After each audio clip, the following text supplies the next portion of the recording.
This is a story about a world obsessed with stuff. It's a story about a system in crisis.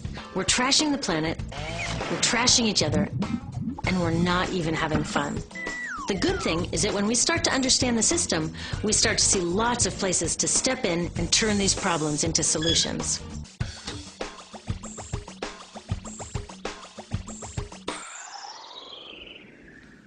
Can I tell you, I love my Pantene Pro V. Of the dozen or so personal care products that I use every day, it's the one I can't live without. It says it gives my dull hair the ultimate cool shine. How does it do that? I was wondering that while I was lathering it in my hair one day, so I read the ingredients right here. Sodium lauryl sulfate, tetrasodium EDTA, methyl isothiazolinone. What is this stuff? I took this list to some scientists who know how to read it. Turns out my Pantene contains a chemical linked to cancer. And lots of other products in my bathroom, from sunscreen to lipstick and even baby shampoo, also contain chemicals linked to cancer or other problems like learning disabilities, asthma, and even damaged sperm.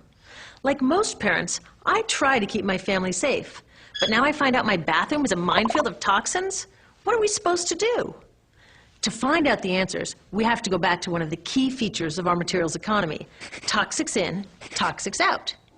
If, at the factory, you pour toxic chemicals into a product, like baby shampoo, you're going to wind up with toxic baby shampoo, and toxics in workers, communities, and, babies.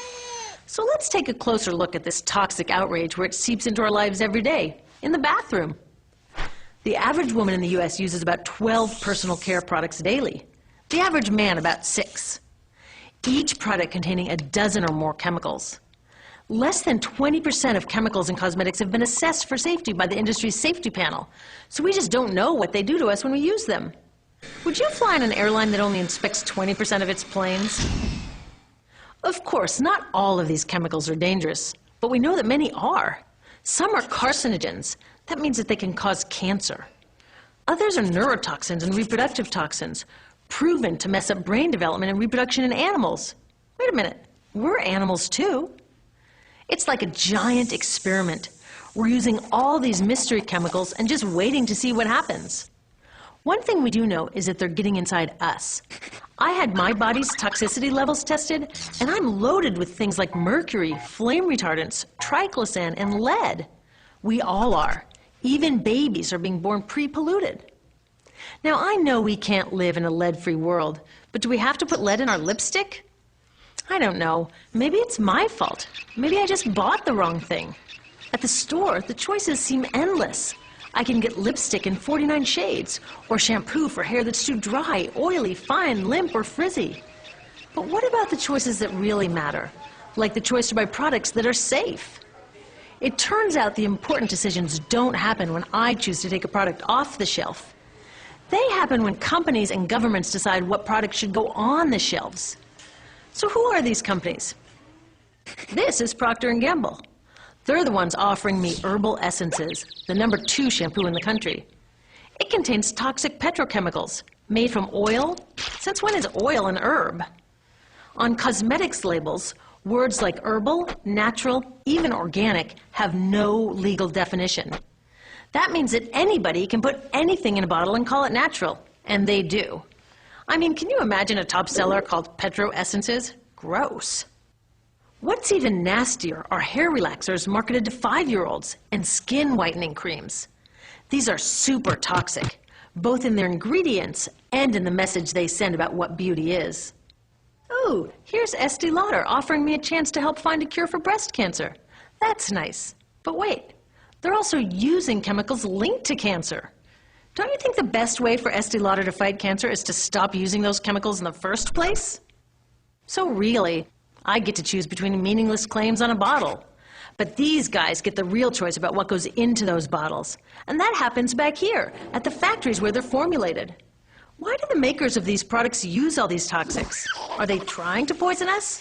No, they're just working from a 1950s mindset when people were totally swept up in better living through chemistry.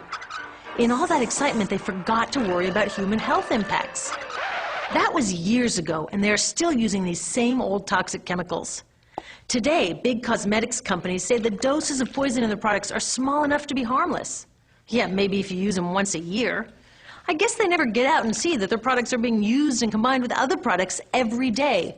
A little toxic dose under your arms, a little more on your hair, on your lips. And workers in nail and hair salons get dosed all day long. So the industry is used to doing things this way, and they can, because even now that scientists have linked the chemicals they're using to all sorts of problems, there are no laws to get rid of them. You're thinking, really? Come on, nobody's making sure that the stuff we smear all over our bodies is safe? Nope. The FDA doesn't even assess the safety of personal care products or their ingredients. Since 1938, they've banned just 8 out of over 12,000 ingredients used in cosmetics. They don't even require that all of the ingredients be listed on the label. Now, this is an example where we can all agree a little more government action would be helpful. This lack of regulation leaves a huge hole that the cosmetics industry is all too happy to fill. They set up their own committee to self-police their products, and compliance with their recommendations is voluntary. So the cosmetics industry is making the rules and then deciding whether or not to follow them. So you see, it isn't our fault that these toxic products are in our bathrooms. It's a whole broken system that's ignoring the simple rule: toxics in, toxics out. But we're not helpless. There are resources online that we can use to protect ourselves by identifying the best possible choices in the store. But the real action is with people working to change the system. Because if we really want to solve this problem, we got to start here with these guys. Women, parents, workers, people all over the country are demanding that Congress pass a new law, giving FDA the power to make sure that our personal care products are safe. We need common sense laws based on the precautionary principle. That means that when you're dealing with hazardous chemicals, just err on the side of caution. Let's not debate how much lead should be allowed in lipstick. Just get the toxic chemicals out of our products. Smarter laws would force companies to get past that old 50s mindset and figure out how to get us all clean and shiny without toxic chemicals. Can they? Totally. Many responsible cosmetics companies are already putting safer products on the market. Green chemists are developing substances that are designed to be safe and non-toxic in the first place. European governments have required the removal of many toxic chemicals, and companies have figured out how to comply. When cosmetics are reformulated to be safe and labeled honestly, then we can feel comfortable with the choices available at the store. We can choose bouncy hair or full hair, shiny lipstick or matte. We can even choose to feel beautiful without using 20 products. But we'll know that whatever we choose, the most important choice, the choice to be safe and healthy, has already been made.